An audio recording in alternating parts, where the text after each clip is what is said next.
구약성경 81면 출애굽기 50장 14절에서 21절 말씀 우리 다 함께 읽어보도록 하겠습니다. 요셉이 아버지를 장사한 후에 자기 형제와 호상꾼과 함께 애굽으로 돌아왔더라. 요셉의 형제들이 그들의 아버지가 죽었음을 보고 말하되 요셉이 혹시 우리를 미워하여 우리가 그에게 행한 모든 악을 다 갚지나 아니할까 하고 요셉에게 말을 전하여 이르되 당신의 아버지가 돌아가시기 전에 명령하여 이르시기를 너희는 이같이 요셉에게 이르라 내 형들이 내게 악을 행하였을지라도 이제 바라건대 그들의 허물과 죄를 용서하라 하셨나니 당신이 아버지의 하나님의 종들인 우리 죄를 이제 용서하소서 하매 요셉이 그들이 그에게 하는 말을 들을 때에 울었더라. 그들의 형들이 또 친히 와서 요셉의 앞에 엎드려 이르되 우리는 당신의 종들이니이다. 요셉이 그들에게 이르되 두려워하지 마소서 내가 하나님을 대신하리이까 당신들은 나를 해하려 하였으나 하나님은 그것을 선으로 바꾸사 오늘과 같이 많은 백성의 생명을 구원하게 하시려 하셨나니 당신들은 두려워하지 마소서 내가 당신들과 당신들의 자녀를 기르리이다 하고 그들을 간곡한 말로 위로하였더라. 아멘. 이제 우리는 창세기 마지막 장까지 이제 함께 묵상을 하며 말씀을 보며 왔습니다. 오늘 말씀을 보니까 요셉의 아버지 야곱이 이제 하나님의 품에 안기었다라는 것을 우리는 알 수 있습니다. 야곱은 147세의 나이로 하나님의 품에 안기었습니다. 하나님의 부르심을 받았습니다. 이제 요셉에게 남은 가족들, 피부치는 이제 형들밖에는 없었습니다. 그런데 이 아버지의 이 빈자리가 참 슬픔의 자리이고 또 참 여러 가지 아픔의 자리임에도 불구하고 오늘 성경 말씀을 보니까 형들은 그 아버지의 빈자리가 이제 없어졌음을 또 아버지의 빈자리가 또 아버지가 또 이 땅 가운데 없음을 기억하면서 그들의 마음 가운데는 슬픔이라기보다는 오히려 두려움이 가득한 것을 우리는 볼 수 있습니다. 15절에 보면은 요셉이 혹시 우리를 미워하여 우리가 그에게 행한 모든 악을 다 갚지 아니할까 하고 라고 그렇게 말씀하고 있습니다. 이 구절을 통해서 우리는 형들이 아직도 요셉을 경계하고 있다라는 것을 우리는 알 수 있습니다. 요셉이 애굽의 총리가 되었을 때에 형들을 맞이하면서 서로 끌어안고 울었던 그 모습들을 형들은 요셉이 거짓말을 하고 있다, 거짓으로 우리에게 그렇게 행동하고 있다라고 오해하고 있고 착각하고 있었습니다. 지금 형제들은 자신들이 요셉에게 했던 그리고 행했던 그 죄에 대해서 그 죄값을 아직까지 치르지 않았다라는 그 마음들이 그들의 마음 가운데 자리 잡고 있었던 것입니다. 지금 형제들은 요셉과에 무엇을 하고 있는 것입니까? 지금 아직까지도 요셉의 형들은 요셉과 거래 관계에 놓여 있음을 지금 생각하고 있습니다. 내가 빚을 졌으니 이 빚을 반드시 갚아야 한다. 내가 당신에게 해를 끼쳤으니 당연히 그 해를 끼친 그 대가를 치루어야 한다라는 그 마음밖에는 없었던 것이었습니다. 그래서 야곱이 죽자 그 아픔도 사라지기 전에 그들의 마음 가운데는, 형들의 마음 가운데는 두려움이 가득했던 것입니다. 이 형들을 바라보면서 요셉은 어떻게 반응하고 있습니까? 17절에 보니까 너희는 이같이 요셉에게 이르라 내 형들이 내게 악을 행하였을지라도 이제 바라건대 그들의 허물과 죄를 용서하라 하셨나니 당신 아버지의 하나님의 종들인 우리 죄를 이제 용서하소서 하매 요셉이 그들이 그에게 하는 말을 들을 때에 울었더라 라고 그렇게 말합니다. 이 아버지의 말이 진심인지 아니면은 형들이 안 그러면 지어낸 말인지는 모르겠지만 야곱이 죽기 전에 이 형들과 또 요셉과 화해할 것을 이야기하고 있는 부분 속에서 그것을 다 들었을 때에 마지막에 요셉이 울었다라고 성경은 말하고 있습니다. 요셉은 이제 더 이상 형들과의 재해 대가를 치르는 그런 거래 관계에서 벗어나 이제는 온전한 형제의 관계로 돌아가고 싶음을 말하고 있는 것입니다. 요셉은 참 안타까웠을 것입니다. 아버지의 자리가 사라진 것에 대해서도 참 안타까웠을 것인데 아직도 요셉의 용서를 받아들이지 못하는 그 형들의 모습을 볼 때에 그 요셉의 마음이 더욱더 안타까웠을 것입니다. 이런 상황 속에서 이 요셉의 반응은 이러했지만 형들의 반응은 어떠했습니까? 18절에 보니까 형들이 요셉 앞으로 다시금 용기를 내어서 다가가는 장면이 있습니다. 그러면서 형들은 자신들을 요셉의 종이다, 내가 당신의 종이다 라고 그렇게 표현하는 장면이 나옵니다.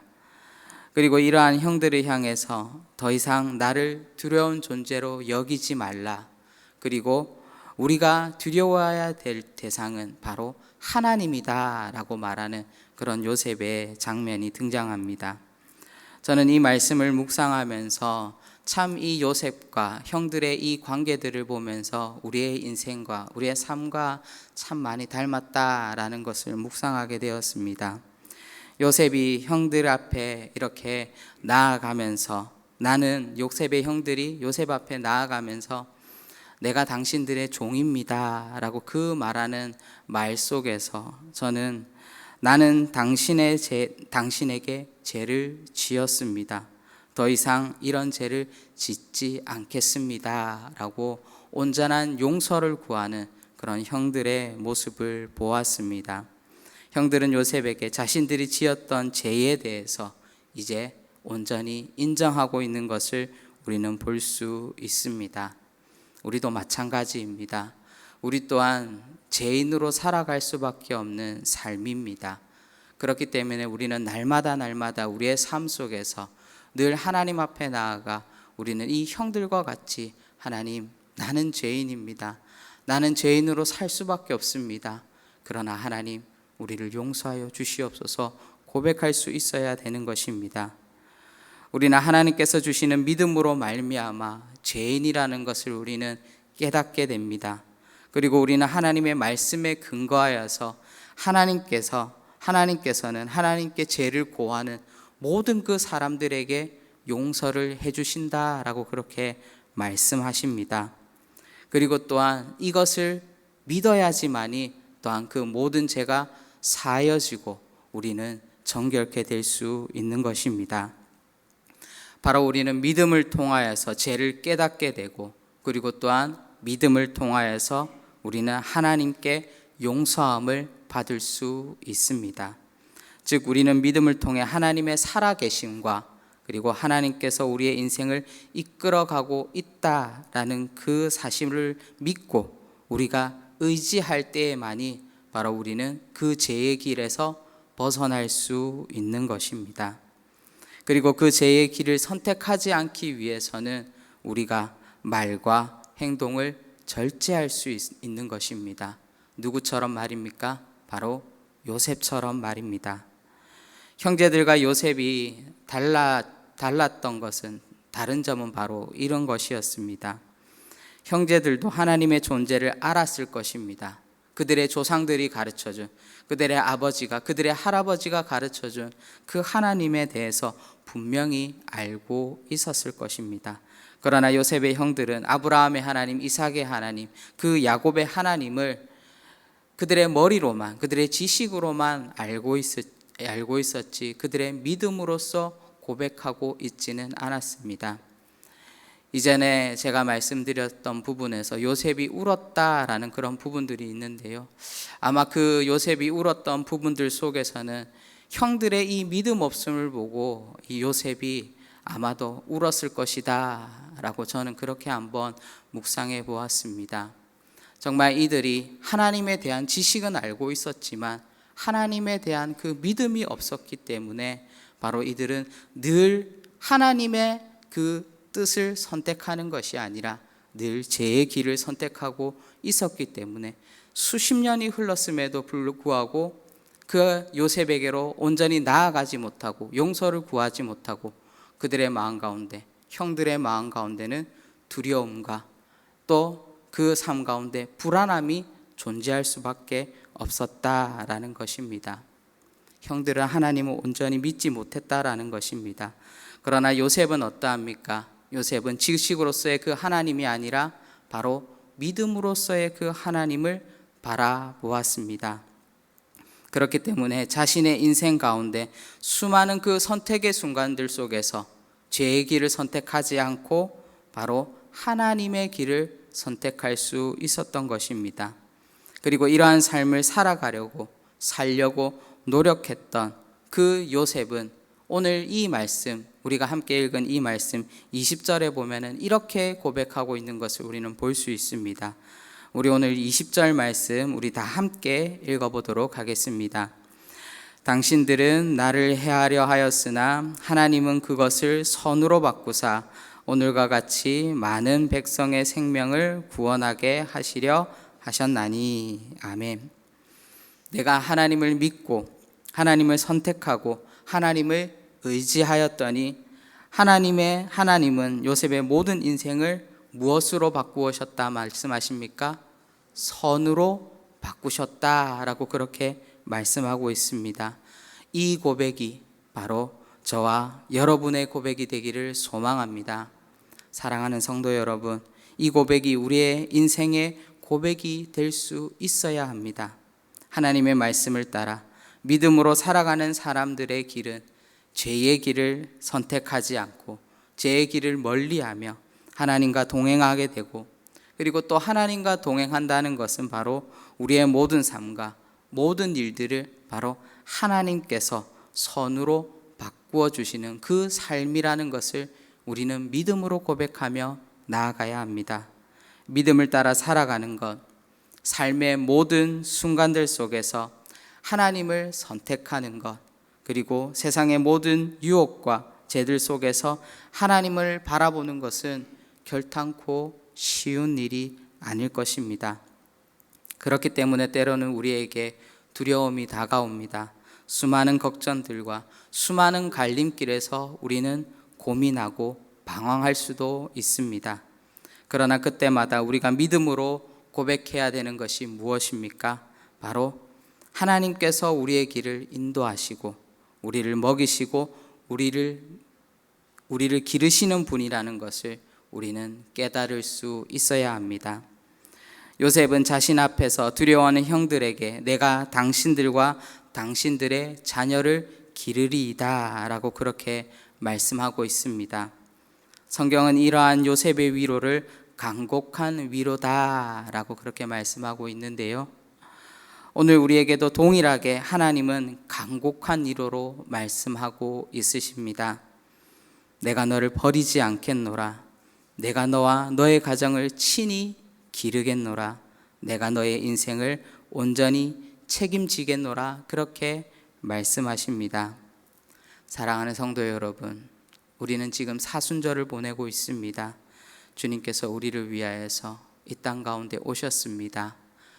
우리를 구원하시기 위해서 십자가를 지시고 모진 고난을 받으신 그 주님께서 우리에게 오늘 말씀하고 있습니다. 내가 너를 버리지 않겠노라. 내가 너의 가정을 기르겠노라. 내가 너의 인생을 온전히 책임지겠노라. 간곡한 위로로 우리에게 말씀하고 있습니다. 우리가 죄의 길에서 벗어나 주님의 길로 함께 주와 함께 걸어가며 간곡한 위로로 우리를 위로하시는 그 예수 그리스도의 모습을 닮아 살아갈 수 있는 여기에 모인 우리 모든 대도의 성도님들 되시기를 주님의 이름으로 축원드립니다. 기도하도록 하겠습니다. 사랑의 주님, 우리가 주님을 따라가길 소망합니다. 믿음을 가지고 주님을 의지하며 주와 함께 한 걸음 한 걸음 걸어가길 소망합니다. 우리의 인생을 늘 하나님 선으로 바꾸시는 주님, 어떠한 환난과 어떠한 고난 속에서도 최후에는 주님의 그 능력으로 말미암아 우리의 인생을 선으로 바꾸시는 그 주님을 우리가 의지하며 살아가게 하여 주시옵소서. 사순절을 보내는 이 시간들 속에서 다시금 예수 그리스도의 그 십자가의 의미가 우리에게 무엇인지 다시금 하나님 우리가 되짚어보는 시간이 되게 하여 주시고, 하나님 주님께서 피 흘리시고 고난받으신 하나님 그 사랑을 우리가 온전히 묵상하며 나아갈 수 있는 시간들 될 수 있도록 성령 하나님 함께하여 주시옵소서. 감사드리옵고 예수님의 이름으로 기도합니다. 아멘.